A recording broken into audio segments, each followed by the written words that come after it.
If you've been trying your hardest and doing everything you can to break into investment banking and you just can't get an offer for some reason, but you still haven't given up hopes of working on Wall Street, well then this video is for you. We're going to talk about the 3 ways you can still break into investment banking by taking some less conventional path. Now, if you're new here, my name is Sam. I'm a former investment banker who worked in Morgan Stanley's technology investment banking group. Today, I run Wall Street Mastermind, where we've helped over 1,000 students with the investment banking recruiting process. And collectively, our students have gotten offers from every single bulge bracket and elite boutique bank on Wall Street, as well as many of the top private equity firms, hedge funds, and venture capital firms.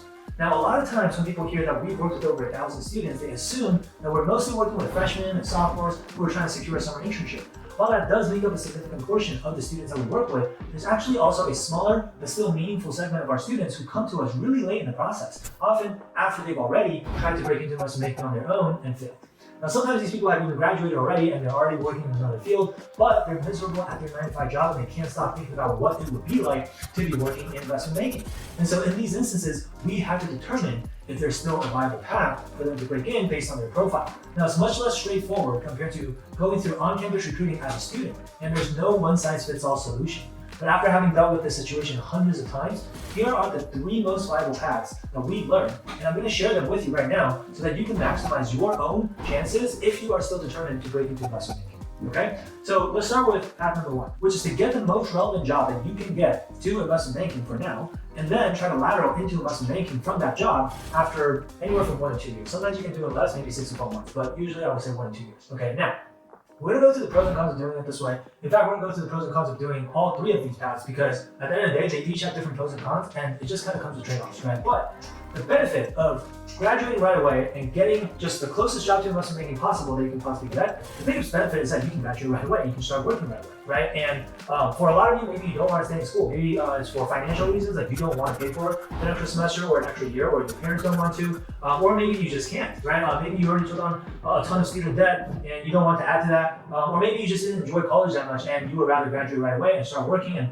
be an adult, be independent. All of these are valid reasons, right? And so if your goal is to just get out of school and start working right away, then this is probably going to be the best option for you. Right now, it also might just be a necessity. Let's say you did a summer internship in investment banking, but then you didn't get a return offer from your summer internship. And then you tried to recruit for a full-time offer at a different investment bank, but then you got shut out during the full-time recruiting process because, well, it's very difficult to recruit for full-time when you didn't get a return offer from your summer internship, right? Because most of the other firms that you're interviewing with, they're kind of wondering like, well, why didn't you get a return offer from your summer internship? Is something wrong with you? Were you a bad intern? If your summer internship employer wouldn't even hire you back, why should we hire you? So there's just a lot to overcome there. And so it's very common to see people that don't get a return offer from their summer internship just fail to get it for full time, right? So if that happens to you, but you still don't want to give up, then the next best thing you might be able to do is to settle for something that's not quite investment banking, but still keep it as close to banking as possible. And so we'll talk about what those things might be in a second here, okay? But before we do that, let's talk about the downside to the strategy. So the downside to the strategy is that a lot of the times you might not be able to lateral directly into one of the more reputable investment banks if you take this approach, right? And when I say more reputable, I'm talking about bulge brackets, elite boutiques, or even like the more reputable middle market banks. Basically like the household names that most people want to get into when they think about investment banking, right? And so to get into a bank like that through this approach, it might have to be like a more indirect 2-step process, meaning you might have to lateral into a smaller regional bank first, work there for 6 to 12 months, and then lateral up to a bigger bulge bracket elite boutique middle market bank after that. Because the truth is, like when those bigger banks try to hire experienced lateral hires from other firms, they have the luxury of being able to hire from people that are already working at smaller investment banks that already have investment banking experience, right? So if you're coming from outside of investment banking, there's less reason for them to consider you over the other people that are already working at maybe a regional boutique, let's say, right? So we actually have a student that we work with. He came to us after he was already graduated, and then he actually went into FP&A first, which is not actually even super relevant to banking. But then we helped them lateral into a regional boutique firm called Focal Point, which most people have never heard of. And he stayed there for, I want to say, like 9 months or 9 to 12 months. And then he lateraled up to an elite boutique, Guggenheim, right? And so obviously Guggenheim is a very reputable firm, which probably I would say top 10, top 15 investment bank. And so that was a very great outcome. Right now he's working for equity. So that's like, I call that downside because some people say like, oh, like I just want to go straight to an elite boutique or bulge bracket bank, or some people have like a little bit of an ego and say, oh, I'm too good for a regional boutique bank, I don't want to work there. I'm not saying whether like, that feeling's down or not, it's just like some people just feel that way, that's the truth, right? And so that could be considered downside. Okay, now, as I said earlier, there are some jobs that are more relevant to investment banking than others. So if you do decide to go this path, I'm gonna rank kind of like the most relevant jobs for you, okay? Now, this is just kind of like a rough ranking, like obviously, it's somewhat subjective, right? But I would say the most relevant type of experience you can get would be what I call transactional finance. That means that you're still working in finance, but not only that, you're working on deals. Okay, so like if it's a private equity firm, I would say that's probably like the next closest thing to investment banking, because you're still working on like mergers and acquisitions. Or actually, more accurately, you're working on leveraged buyouts, which is a form of mergers and acquisitions. But it's when the buyer is a sponsor or a private equity firm, right? So private equity firm will be highly relevant. A lot of people go from corporate development into investment banking, which is basically just doing M&A work, but in-house at an actual company. So instead of advising the client as like a third-party advisor, which is what investment banking is doing, you work for the company itself as an employee. And a lot of former bankers actually do this, exit out of investment banking, and they're looking for better work-life balance, and they go into corporate development, right? So you can also go the other way around. We had a student that we worked with that started corporate development, then we helped him out onto Piper Sandler, and then after he worked at Piper Sandler for about a year, he then lateraled to JP Morgan.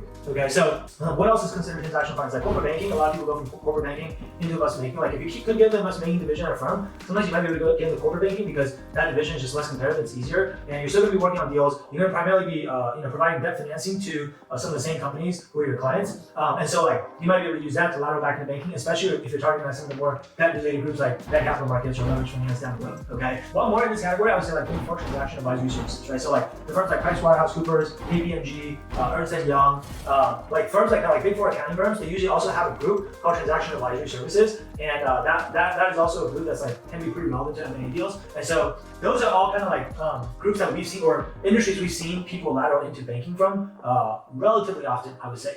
Now that's probably like my top choice, right? If you can't get into something that's in transactional finance, though, then my second choice would be to do something that's more of a valuation related role. Okay, so like any role where you're actually being asked to value companies on a regular basis. So for example, if you work in an equity research shop and you have to write research reports on certain companies and their stock, and you have to opine on like what their stock price should be, are they overvalued, undervalued, and you're constantly having to do a lot of valuation work, like doing comps and present transactions and discounted cash flows and things like that. That can obviously be very relevant to investment banking because that's the exact same type of analysis that you would do as a banker, right? If you work for a valuation firm, obviously, then you're doing a lot of valuation. If you are working in any type of investment role where you're like analyzing individual companies or analyzing individual stocks, like maybe it's a small hedge fund, maybe it's like a family office, like anything where you're helping make decisions on like what stocks to buy and sell, I would say that can be considered relevant to banking. Last but not least, I'll give you a third and final category. Like this category, I would say is like far less favorable or far less relevant compared to the other two categories, but we still have also some people breaking from this category. We'll just call it like the other tangential finance roles, I guess. So like we've helped people lateral in from Big Four audit. I told you earlier about the person that lateral from FP&A. I would put FP&A in this category, which stands for financial planning and analysis. For those of you who don't know what that is, I would say private wealth management. We've seen that. Sales and trading. The people that go to sales and trading to investment banking. Sales and trading actually is like also a front office role at investment banks, and so it's still pretty prestigious. But I would say like it's a pretty different skill set from investment banking, so that's why I kind of put it in this third category, because like it's actually not as relevant as it would seem on surface. But anyway, if you want to lateral in from this third category, it's still possible. We've helped people lateral in from every single one of these industries. That's why I know it's possible. But I will say it also depends on the market conditions, right? Like when market conditions are more favorable, your jobs don't have to be as relevant because banks are like more desperate to hire people, right? So like back during COVID, a lot of the banks were super understaffed and there were a lot of deals going on, and all the analysts and associates were getting crushed. They just needed bodies, and so they were willing to hire like almost anyone and not have even remotely relevant experience, right? Like that was one of the most favorable lateral requirements I've ever seen. Now in a tougher market environment, when there are fewer jobs, you're gonna be a lot pickier, and it's like the tougher the market conditions, probably like the closer you want to be to that first group, like the transactional finance group that I was talking about, is possible, right? So anyway, that's kind of the first path. Okay, so like I said, there are pros and cons. Now let's talk about the second path. Okay, the second path for you to break in, if you are not ready to give up yet, is you could consider delaying your graduation. Okay, now there are multiple ways to do this. The first way to do this is to take an extra semester in school. So like typically you would graduate college in 4 years. Instead of graduating in 4 years, you now graduate in 4.5 years by pushing your graduation back. Typically that means you have to like take more classes or spread out your academic requirements or pick up a double major or minor or whatever. You can kind of, you have to work with your school on like each school has different requirements, but work with your school on like how much you can spread out the credits that you need to finish and graduate. So that's the first method. The other way that you can graduate later is a lot of people will do what's called a master's in finance degree. And so that's basically like usually a 1 year degree, but there are also degrees that are 1.5 or even 2 years, but the majority of them 1 year. So you basically finish your undergrad, and then instead of staying in school and instead of just finishing with a bachelor's degree, some people don't want to do that because they feel like it's a waste of time and money. If they're going to spend extra time in school, they would rather go out and get like a more advanced degree, like a master's degree. So they'll go through like their 5th year in a master's program. So a master's in finance program, like some schools already have master's in finance programs. Like we have a student who went to Vanderbilt, and Vanderbilt actually has a very good master's in finance program that places really well for investment banking. So he just stayed at Vanderbilt and did a 5th year at Vandy, got a master's in finance, and then he got into banking. right? Or some people, if like you go to a school that maybe doesn't have a master's in finance program, or maybe like you went to another private school and you're trying to like upgrade the brand name on your resume, you might choose to go to like a different school that has a better name to get a master's there. So for example, like MIT has a master's in finance program, right? In fact, I think that was like 1.5 years, but like you might go to MIT, so now you have this MIT name, which is obviously a very prestigious school on your resume, right? And they also have a very good master's in finance program. So the benefit of delaying graduation is that this is actually, I think, one of the best ways if it would actually extend your runway long enough for you to re-recruit for the following year. Okay, so what does that mean? I'll give you a couple examples in a second, but like to do this correctly, you have to really understand the recruiting timeline and make sure you're really familiar with it so that you can calculate if delaying your graduation actually changes anything for you. Because if it doesn't change anything, then it doesn't make sense. Okay, and so like if you don't delay graduation early enough, like you're doing this too late, then this strategy actually won't work. So let me give you two examples, one that will work and one that wouldn't work. So for example, if you are a first semester junior right now, and you know that all the bulge bracket and the boutique banks are already finished recruiting for your junior summer at this point, because typically bulge bracket and boutique banks now, they finish recruiting for the junior summer internship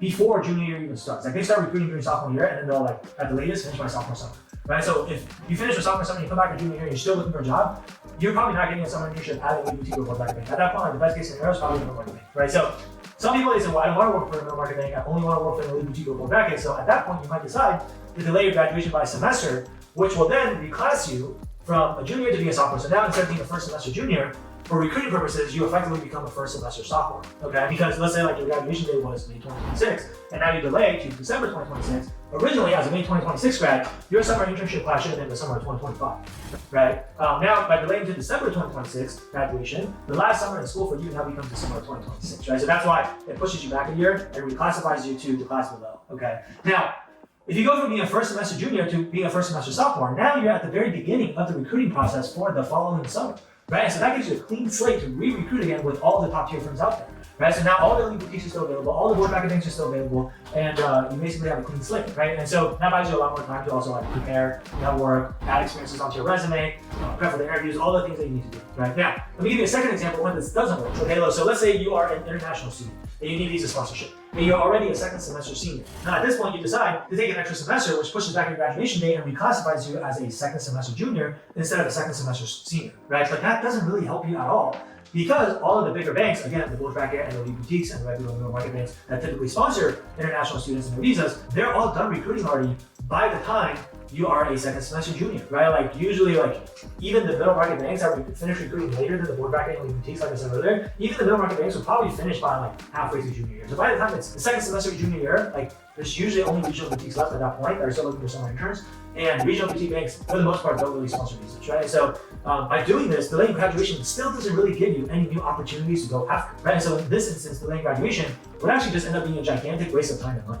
Okay, so that's like, those are the two examples, right, for undergrad. Now, let's say similarly, if you're choosing a master's in finance program, a lot of them are actually one-year programs, like I said. And so sometimes depending on when you're applying for these master programs, like adding only 1 year to your graduation date might not extend your recruiting runway enough to actually make a difference on the options that you have. And so in those instances, you might have to pick an MSF program that's 1.5 years long, or maybe even 2 years long. But like these programs are more rare, but they do exist out there. And so if you want a list of like the programs that have 1.5 to 2 years for the master's in finance program, like feel free to reach out to our team and we'll be happy to share with you. Okay, and like if you want to reach out, the two best ways to do so are to either go to our Instagram page, which the handle is just Wall Street Mastermind, and send us a DM there, or you can find me on LinkedIn. My name is Sam Shaw, obviously, and you can send me a DM on LinkedIn as well and just ask me for this list, and we'll send it over to you. Okay, now, what are the downsides to delaying graduation? Well, the biggest downside, and this is very obvious hopefully, is that it's the cost, right? It's the financial cost of staying in school longer, because you have to pay for extra schooling. You have to pay for either an extra semester of college or maybe like an extra year or more of a master's in finance program. And so that can be an extra 5 to 6 figures, depending on if you're just extending by a semester or doing a master's in finance program, right?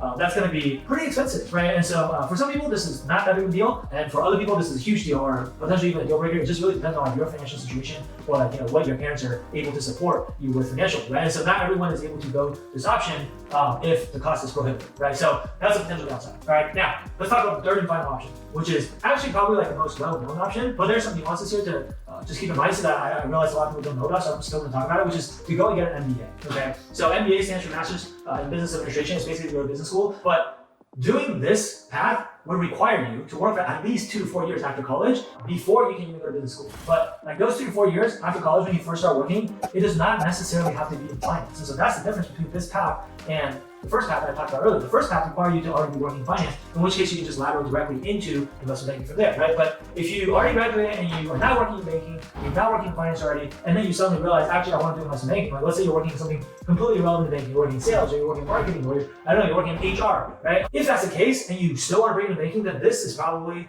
the only viable path for you, because like most MBA candidates for investment banking are actually career switchers anyway, and so that's why they're going to business school in the first place, to switch careers. And so the banks are going to be very receptive to that, because your primary competition is going to be the rest of your classmates in business school, and they are also all career switchers that are not coming from a finance background, and so you're not going to be alone in that aspect, right? Now, what are the benefits of going down this path? Well, the benefit is that you have a much higher chance of breaking into banking, and it gives you the opportunity also to go straight to a reputable firm without having to do the two-step process I talked about earlier, like go into a regional boutique first and then try to move up to a bigger bank, right? Like you get a straight shot to like a bulge bracket or a boutique or a middle market firm. And actually, like according to Mergers and Acquisitions, which is a great website, I'm sure you guys all read it, 30 to 40% of candidates in the top MBA programs out there who apply for investment banking roles will win at least one offer, and 10 to 15% of these candidates will win an offer that's their top choice. Okay, now the key word here, before you get too excited, is that these are candidates from the top MBA program. So what does that mean? That means ideally you're in the top 10 MBA program, like an M7 business school or something similar, where at a minimum you're gonna have to be in the top 20 MBA program. Like if you're outside the top 20 MBA program, the top investment banks typically will not recruit from there at all. So that's something to keep in mind. And now, obviously, 30 to 40% you might say, wow, that's really high, and it is. But the reason why that percentage is so high, keep in mind, is because it's very hard to break into a top 10 or top 20 MBA program in the first place. Like if you go look at their acceptance rates, it's extremely low, right? And so you're like the 30 to 40% of like a very low percentage already, which probably, again, when you do the math, puts you in like the low single-digit percentage points, which feels right for investment banking. Don't get too excited. It's like to get into the top MBA program is not easy. You have to have great work experience during those 2 or 4 years out of school. You have to get recommendation letters. You have to write really good personal statements. You have to get a good GMAT score, like probably at least 700 and up, and depending on your profile, like if you're an Asian male, probably even minimum 720 is what I typically hear. And so not everyone can even get it, right? And so that's, I guess, potentially you can call that a downside. But anyway, speaking of downsides, let's keep going, right? The biggest downside of this path of doing the MBA is actually time and cost. Okay, so like I said earlier, you have to work for 2 to 4 years out of college. And then you have to go to business school for 2 years after that. And then so by the time you actually start in investment banking, you're already in your late 20s, because let's say you graduate from college at 21 and you work for 2 to 4 years and you go to business school for 2 more years, that's another 4 to 6 years after you graduate. So you're at least 25 to 27 at the earliest, right? And some people don't want to wait that long to work in investment banking, right? Now that's the time aspect of it. Cost-wise, financially speaking, the top MBA program can cost you over $200,000 over the 2 years that you're in school, after you factor in all the living expenses, the tuition, all the travel plans you're gonna have with your classmates, because when you go to business school, you're going to network with your classmates, and people travel a bunch, and you're not gonna be the guy that just stays at home and doesn't do anything and is antisocial, right? And so it just adds up. It can get very expensive. And last but not least, when you think about all the time you're investing, all the money you're investing, not to mention the foregone salary, because these are full-time MBA programs. If you do a part-time MBA program because you want to work at the same time, your opportunities for recruiting will not be anywhere close to what it would be in full-time programs. Okay, let's say hypothetically speaking, if you are already making $100K a year by the time you go to business school, by going to school for those 2 years, you're foregoing about $200,000 in salary on top of the $200,000 you're paying for school. So that's actually the opportunity cost is $400,000 just to get the MBA, right? And so to spend all that time, to spend all that money, even after all of that, there are still 60 to 70% of the candidates who invest all this time and money and still don't end up breaking into investment banking, right? Because we said earlier, there's 30 to 40% of people from these top programs will get in. That sounds really good, but the flip side of that, if you think about it, is that the majority of the people, 2/3 of the people, 60 to 70%, still do not get in, right? And so if investment banking is the sole reason why you're deciding to go to business school, in my opinion, it might not be the best idea, because it could end up being very costly, both in terms of time and in terms of money, okay? And so, of course, now, like I said earlier, getting in is not easy either, right? And part of the reason why getting into the top 20 program is so important, and this is part of the nuance that I think a lot of people don't know about, I was saying earlier, is that at the MBA level, the bulge bracket, the elite boutique, and reputable middle market banks pretty much won't ever hire from a non-target MBA program like they do at the undergrad level. Now, the reason why they do hire people from non-target schools at the undergrad level is that a lot of people go to non-target undergrads for cost reasons. It's not just because they weren't a good student in high school or they couldn't get into Ivy League school or whatever. A lot of people actually got into those schools but couldn't afford to go because not everyone can afford to pay $80,000 a year for college, right? And so you can still find really good candidates at the undergrad level at some of these non-target state schools, for example. The other thing is also there are a lot more analyst jobs and associate jobs, right? And so they can be a bit more flexible. At the MBA level, these MBA programs look for very similar things as the most competitive employers out there, like the investment banks, like the management consulting firms, like the buy-side firms. And so whether you can break into a top MBA program or not is actually a pretty good leading indicator for the investment banks when it comes to determining whether you're going to be a good hire for them, right? And so that's why they're pretty strict about only hiring from target schools. And also, you gotta understand, coming out of MBA and going in as an associate, associates are one level above the analyst, which is the level you would go in at as an undergrad, right? And associates manage analysts, and each associate can probably manage, somewhere from 6 to 8 analysts. And so the ratio of associates to analysts is you don't need nearly as many associates, right? And so that's why like there's a lot fewer jobs and they have to be a lot pickier, right? And so they're just gonna choose the best schools. And so if you're thinking like, oh, I'm just gonna get into like some no-name MBA and I'm gonna use that to get into investment banking, like do not waste your time or money. Like it's not a good option, okay? So that's kind of the MBA path, right? Now, one more thing on that too, one more downside before I forget, which is a lot of people don't realize this, but if your goal for breaking into investment banking is to go to the buy side, which for a lot of people it is, like they're not planning on staying in banking for a long time, they want to do banking for 2 years and go to private equity, or do banking for 2 years and go to a hedge fund, right? Exiting to the buy side as an investment banking associate, it is possible, but it's going to be much, much harder than if you were to exit to the buy side as an analyst. In fact, as an associate, the only funds that will probably be willing to hire you are typically the smaller, lower middle market funds, which is defined as like funds that are less than $1 billion in fund size. Okay, so like if you're talking about mega funds, which are funds like $10 billion and up, like Blackstone, KKR, TPG, around the world, or like upper middle market funds, which are like funds that are between $5 to $10 billion, which is still quite large, or if you're talking about even middle market funds, which are funds that are between $1 to $5 billion, those funds typically, in my experience, will only hire investment banking analysts and not investment banking associates. So like the exit opportunities that you have coming out of banking as an associate is going to be significantly less than if you were to go into banking as an analyst. So keep that in mind too if you do decide to go the MBA route. Associates are viewed as more of like a career track, kind of like for people who like want to go into banking and stay in banking for the long run. Okay, whereas analyst programs are typically viewed as more like 2 and outs. Like the vast majority of analysts don't stay beyond 2 years, right? So in terms of which of these 3 paths you should take, now that we talked about all of them, there is no right or wrong answer here. Okay, and it really depends on your personal situation and what you want to optimize for. Like I listed out all the pros and cons for each option because it's all about trade-offs. Like you have to really think hard about what would suit you the best, okay? And keep in mind that if you don't get into investment banking as either an analyst or an associate, then there really isn't any other on-ramps into this career path. Okay, so like I like to think of investment banking as like almost this highway that has like only 2 or 3 on-ramps, right? And if you miss all the on-ramps, like there's no other way to get on. Okay, and so I usually recommend most people go with either option number 1, which is like work somewhere else in finance first and try to lateral into banking, or to delay their graduation and try to re-recruit again. I recommend one of those 2 options first because they're just a lot more cost effective. You don't have to risk as much just to like try to break into investment banking, right? And you can also usually do it faster because you don't have to wait to go to business school. Now, you can keep the MBA path in your back pocket as a last resort, okay? Meaning if you try to lateral or if you try to delay graduation and re-recruit and it doesn't work, in fact, you know what? Like if you really want to max out and do all 3 of these options, then the order of operation should be first try to delay graduation and re-recruit. If that doesn't work, go work elsewhere in finance and then try to lateral into banking from there. And if that still doesn't work and you're still determined, you're still not ready to give up because you have no quit, and then you want to go the MBA route as your absolute last resort, then you can do that at that point, right? And then after that, you try all 3 of those things and you still don't break into investment banking, then you know what? Unfortunately, I hate to say it, then it's most likely time to give up your investment banking dreams, okay? And that's okay. Like, there's still other jobs out there. They might not be as good or as high paying or as prestigious or come with all these opportunities, but sometimes if you've done everything you can, you gave it everything you got, then you got no regrets, right? Like, that's all you can ask for. So, if you're someone who's struggled to break into investment banking on your own, but you're still holding on hope, I hope this video really gave you a lot more clarity on some of the different paths that you might want to consider. Now, I always like to remind people, there are multiple roads to get to your desired end destination, right? Like even when you enter an address in Google Maps, it usually gives you 3 different options to choose from, right? And so this is kind of like that. Like, if you ever need help navigating through this complicated process, please don't hesitate to reach out to our team, okay? We'll be happy to help you and give you more advice that's personalized to your situation. Right now, otherwise, if you found this video to be valuable, please hit the like and subscribe button down below so that YouTube will show you our future videos as well. Thanks for watching, and until next time.